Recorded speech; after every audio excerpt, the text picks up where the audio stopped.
Here's what you missed on the last episode of Colony Confidential. You can't just say, hey guys, make sure you're social. Good luck.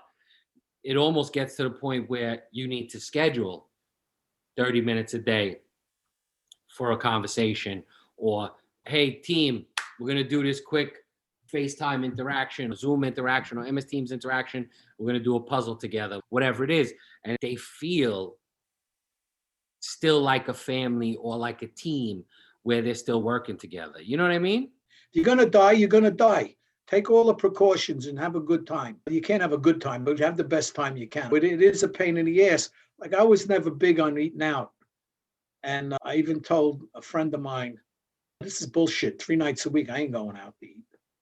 We'll eat at home. I'm going to eat at home. But after not going out for a while, I said, let's go out. Let's find someplace. There's got to be somebody breaking the law. Like prohibition with the liquor, this is prohibition with the food. Mrs. American, all the ships at sea. Let's see for Colony Confidential. Just fresh from shoveling a couple of hours and feeling mighty fine. Happy Snow Day, Part 2. This is Joey Buns. Welcome to another question and answers podcast. As we got about, what did we get? 2 feet of snow total?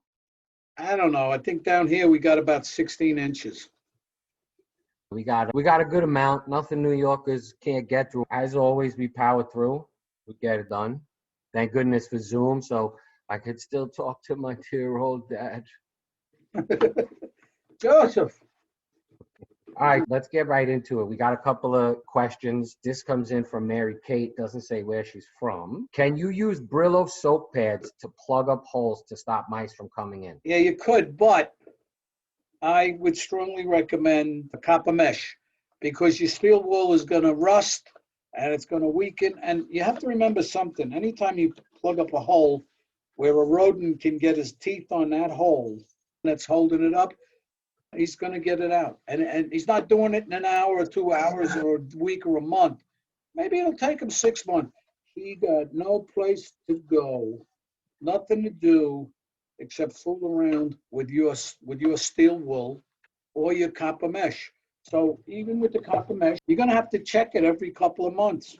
And if you see it's weakening up, you're going to have to put more in and tuck it in very tight. So yes, the steel wool will work, but it's not as good as the copper mesh. And either one, the mice are going to loosen it up. The soapy Brillo pads or whatever name brand, it's not good to use the one with the soap in it because the soap is already breaking down the steel wool.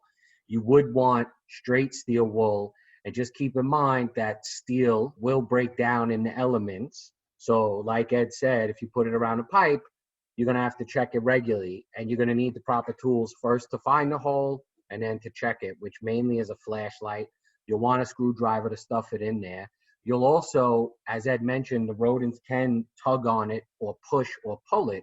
So you may want to add some type of sealant, or what I've seen some people do is use expansion foam with the steel wool. I'm not a big fan of that expansion foam at all because they can chew through that too.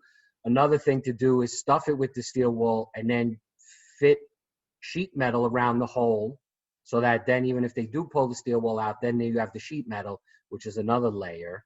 There's a product on the market that is basically a coated steel wool, so it does not break down in elements. That product is called Excluder, Xcluder. It's a fabulous product. We've actually used it in a large, I think it was 200, probably about 2,000 square feet, 200 by 10. And we laid it down like sod for a rat infestation. And we dug up the soil probably about 6 or 9 inches and then laid this almost like you would lay the fake grass or the grass that already comes green. And we nailed it down with sod spikes, and it works very well. I hope that answers your questions. I want to add something. You had said about the Sheet metal.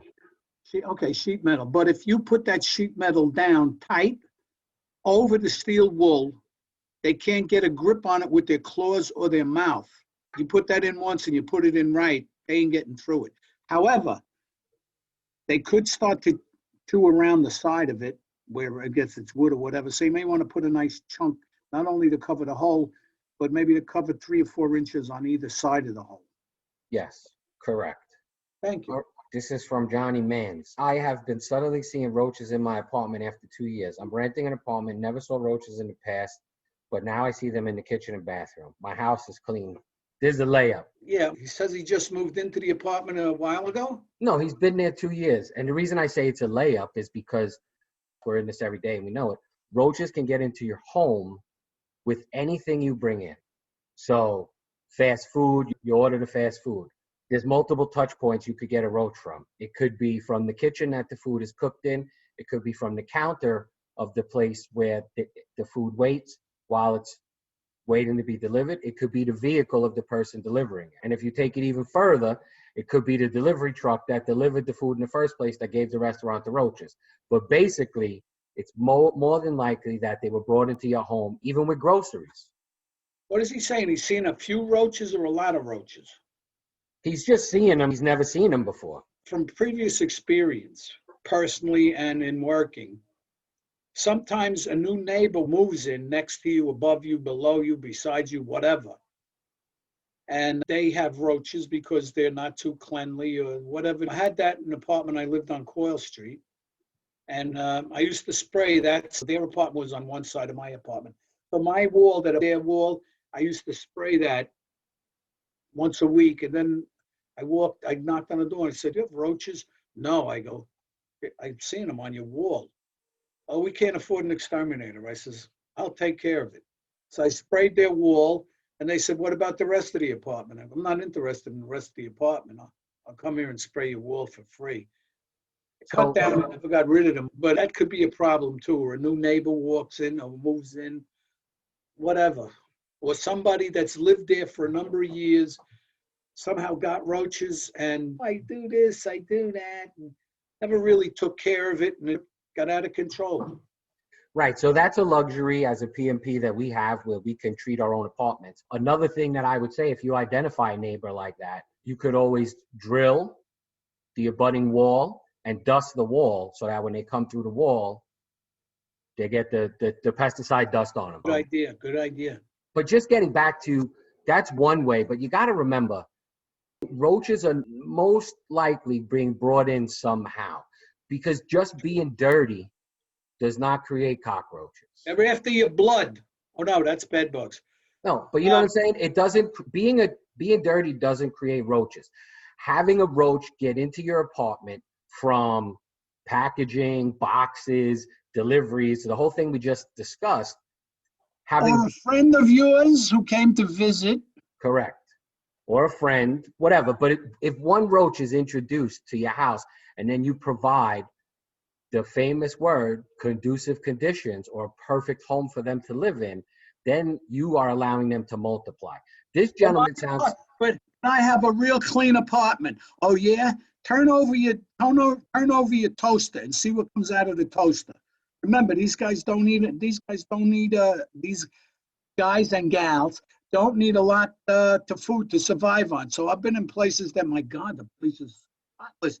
And I turned over the toaster and bingo. Yes. And look, just a reminder to everyone out there, you can get roaches if you're clean. But in that situation, it should be easier to eradicate them by hiring a professional, having them come in. We know what to look for.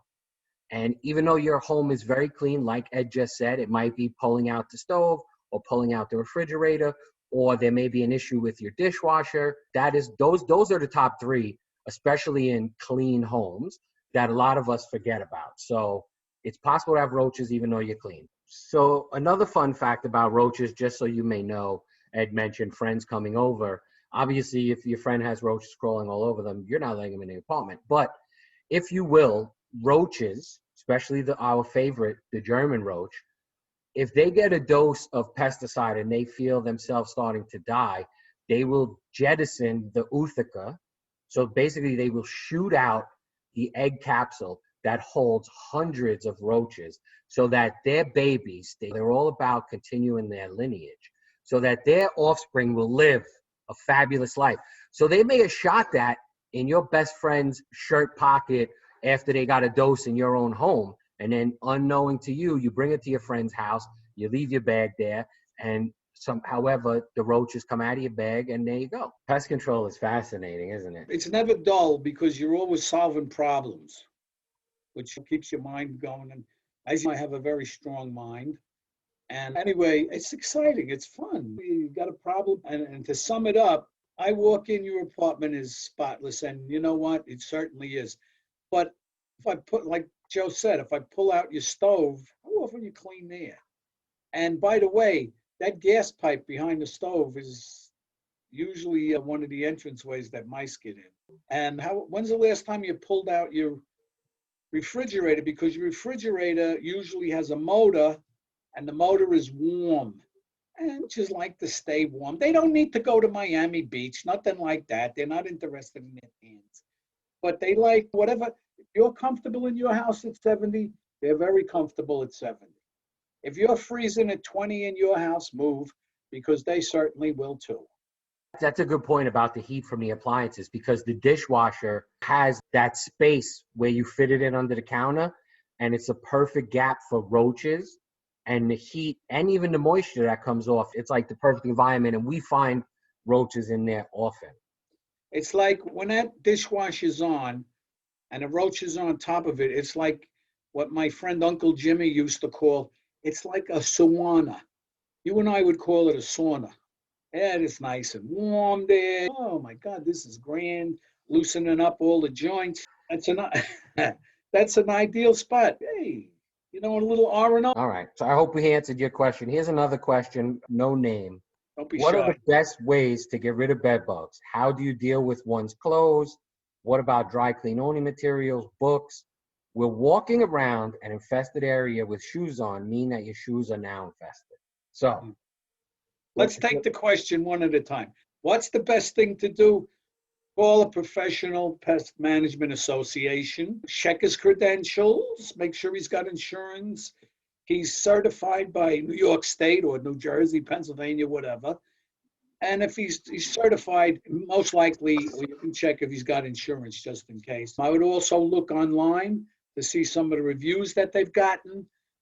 And that's your best bet. Now, what was the second question? Yeah, so I agree. Definitely hiring a pest management professional makes the most sense. As always, it's even recommended by all of the health departments that we function in. They all recommend hiring a professional. The do-it-yourself market is huge. Let me go buy a can of this to get rid of it. And bed bugs are definitely one of those ones that I don't care how frugal you are, it's one that you need to hire a professional. Ed said, make sure that their credentials are correct, and you could even ask for referrals if you want. And the reviews online, like he said, are a perfect way of checking. And doing it yourself, there's hazards. And I always refer to this article a number of years ago. Somebody in a bakery didn't want to hire the exterminator because it was too much money.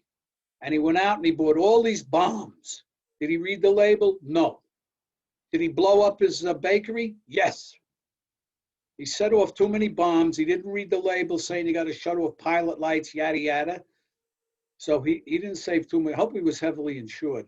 But you got to be careful when you're going to do it yourself. And the only thing I recommend on do it yourself for bed bugs is to use a vacuum cleaner wherever you see them. Suck them up. When you're done, you got to empty the bag in the vacuum cleaner, put it in a plastic bag, and throw it outside immediately. You don't want to leave it in there because they'll start jumping out of the vacuum cleaner for you. When you do that with the vacuum cleaner, you are not exterminating. You are harvesting. You're taking them, it's nice. What are you talking about? It's been good for 2 or 3 days. Give them time. These bed bugs are very horny. They're going to have a lot of kids. You didn't get them all. And so that's where the professional pest management person comes in. Yeah, and so then he asked about dealing with one's clothes. So basically, if you hire a good pest management professional, they'll be able to talk you through all of this for your particular needs. But let me just give you the current state, and the most popular opinion is for you to prep by washing all of your clothes and bagging them before each treatment. Usually there's 2 to 3 treatments. At Colony, we do 3 mandatory. And then the prep sheet will speak to everything that you're talking about. Dry cleaning stuff should be re-dry cleaned. And the idea behind all of this washing and dry cleaning and cleaning is that eggs may have been laid on any of these items, even in your closet, right? Even under the plastic wrap that the dry cleaning is in. He brings up books and toys and things of that nature. You can wipe them all down with a solution, or you can use our friends in New York City at Moving Right Along. They'll pack all of your belongings and they'll take it in the truck and fumigate the entire truck. Fumigation is amazing for pests, period, because it kills everything. Just don't get in the truck with the Yeah, clothes, duh. 'cause you ain't coming out Obvious. alive. We've used them in the past and it works well combined with our treatment in the apartment. With books, can you put them in a microwave? You might be able to, but the concern with the books, even with heat, is what it's bound with. Is it bound with a glue? Oh, yeah. I didn't think of that. Oh, good point. And you can't put any plastic stuff in it because it's going to melt. A lot of plastic these days can withstand 150 degrees or higher. Obviously, look at what you microwave on a regular basis. It's in plastic. Good PVC piping, I think, is easily can withstand over 180 degrees.